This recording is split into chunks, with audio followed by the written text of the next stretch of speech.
Like any technology, AI isn't the answer, it's the enabler. But what it will enable is nothing short of a revolution in digital interface and customer experience. And that starts with multimodal ways that we'll interface with it.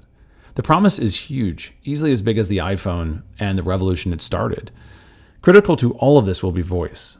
But let's be honest, we're still recovering from a collective hangover of really bad voice interfaces. Tech that has overpromised, underdelivered, and lacked the visual or auditory cues that make human interaction feel natural. But things are changing. The underlying AI has grown leaps and bounds in the last several years. Now it's time for the interface to catch up, and I believe multimodality is a key unlock. We're talking about interfaces that move fluidly between voice, sound, text, visuals, and experiences that feel human, respond to nuance, and span channels without friction. Not just intuitive, but inevitable. So how do we get there? Let's first look at a few early examples of AI-powered experiences in multimodal UI in the world of automotive. Multimodal interfaces in cars with voice at its center are becoming more reliable and are seeing increased, albeit limited, usage. I say limited because widespread adoption across the full spectrum of the functionality that's possible is just not there. And so while I may have confidence in asking my car to get me to Wrigley Field, I don't even know where to start when it comes to asking my car if my left front tire pressure is low. While modern LLMs will unlock some of this, these experiences still lack the foundational interface patterns that are intuitive and easy to grasp. Voice interaction needs more than a brief pause or a glowing blue orb. Users need to understand intuitively the basic functionality of simply how to go back, move forward, make a selection, or revise a command. Today's voice-first experiences are still patchy and often frustrating. What's missing are the consistent audio and visual cues that teach users the grammar of interaction. That will become table stakes for the next generation of interfaces, and right now, we're still at the starting line. Apps like ChatGPT and Google Maps hint at what's possible. Immersive platforms like Apple's Vision Pro go further, and they point to a future that's far more rich and responsive. But that's only made possible today with high-end hardware doing the heavy lifting. If that future is going to scale, it has to be accessible and designed for everyone. Right now, we don't have universal interface patterns, and consumer expectations are still coalescing.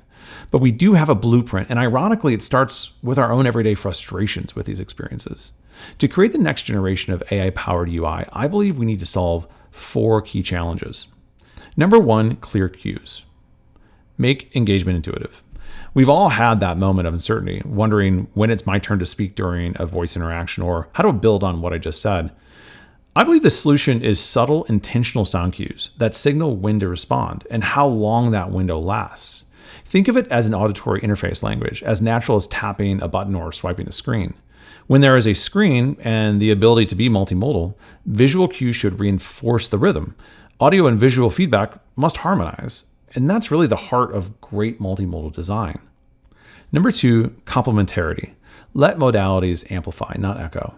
Each mode, voice, touch, gesture, visual, has its strengths. They shouldn't simply mirror each other. They should specialize. Let visuals structure information. Let voice convey tone or urgency. When done right, they don't overlap. They amplify. That's not redundancy, that's clarity with dimension.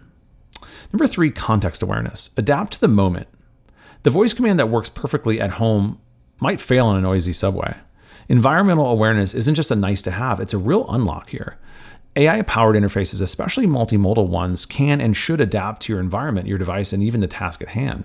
In quiet spaces, voice might take the lead. In crowded cafes, text probably should take over as the default. The best systems shouldn't just respond, they should pivot in real time. Finally, 4, fluid modality switching. It's really about flow here, not function. This is where most experiences break down. You should be able to start with voice, shift to typing, then tap to confirm, without starting over or losing your place. True multimodality means the system meets you where you are. It keeps up as you move between modes, seamlessly, effortlessly. No resets, no friction, just fluid interaction on your terms. AI-powered UI and the customer experiences they'll deliver promise to spark a revolution every bit as profound as multi-touch in the iPhone. And like that seismic shift, patterns will emerge, new ideas will be born, and a transformation will unfold. The future of interfaces will know when to speak, when to listen, and when to get out of the way.